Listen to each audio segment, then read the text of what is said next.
We're honoured now to welcome the legendary NYPD chief, and I've been told probably one of the most admired and respected chiefs over the past 40 years. I've been told it's his first time to Ireland. We spoke about being an Anna which is a soul friend, and I feel like I met a soul friend. Can you please give a warm fáilte to Mr. Joe Fox?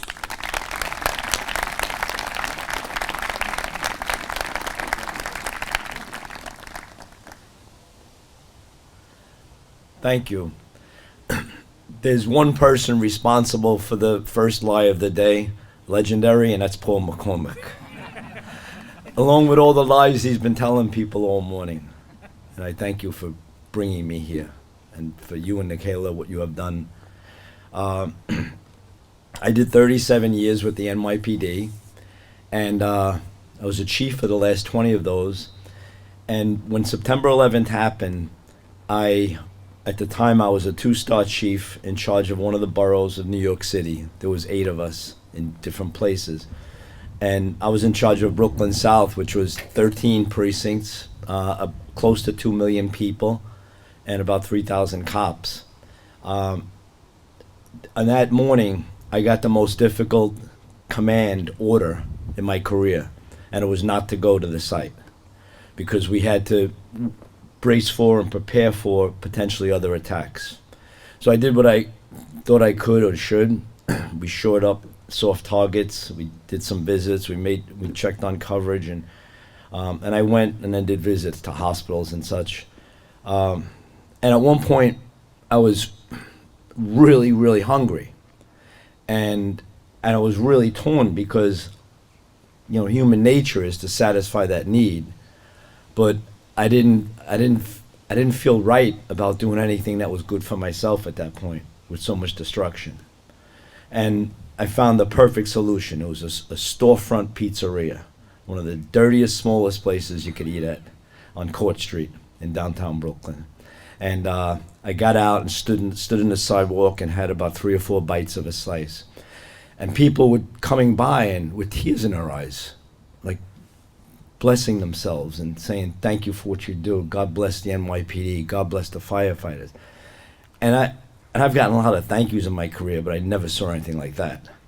And that was when I realized that this is far bigger than even I can grasp or imagine. And then I got to the site, and it was far bigger than anything I could ever grasp or imagine. I've been on, plane crashes, accident scenes, fires, multiple people shot. I've never seen the magnitude of all of the firefighters and police officers and military in one place doing what they did. And the world came out for us.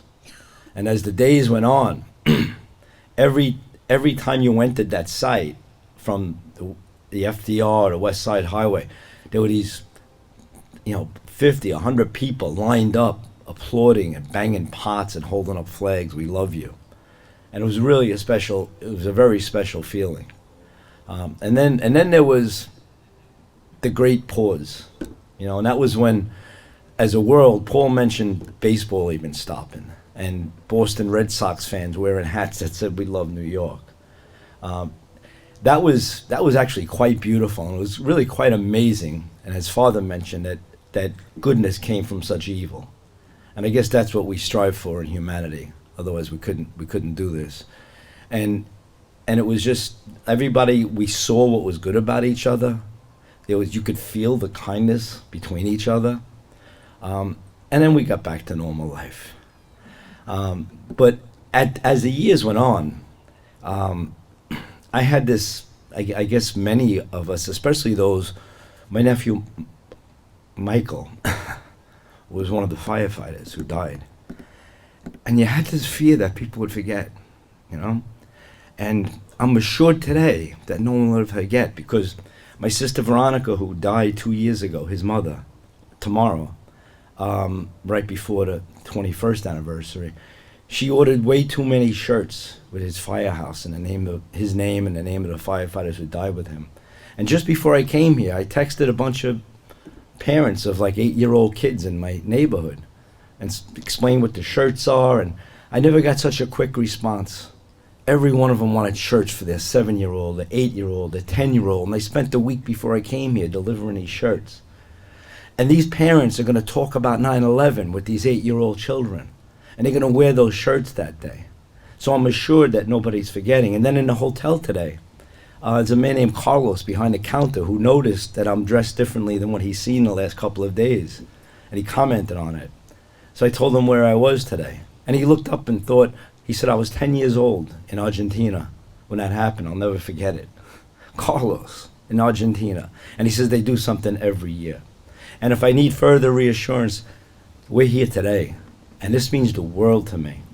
That the new generations of firefighters and police officers and leaders from all over the world and from Dublin, the ambassador, the minister, the elected officials, the people who serve, are here today. It means more than I can say, and everybody in my world knows where I am today and knows why, and it's inspired many, including my family and including my nephew's father John.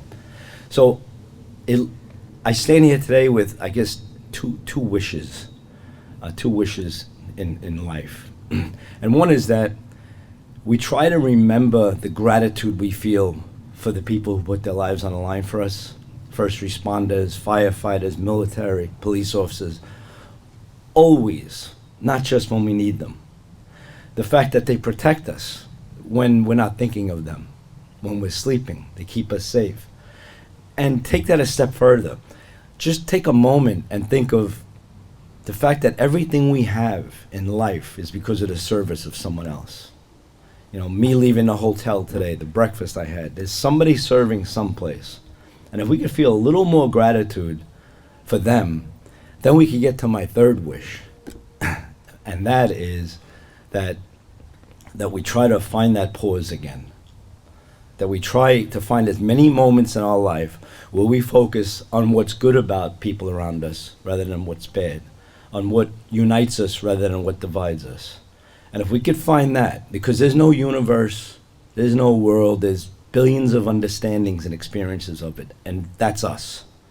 And if we can make that journey better for each other, we make it better for ourselves, because we only have a short time here, and that's how we make the best of it, and that's how we make the world a better place. And if we do this more than we don't, that's how we honor the people who died on September 11th and those people who died serving humanity. Thank you. Thank you.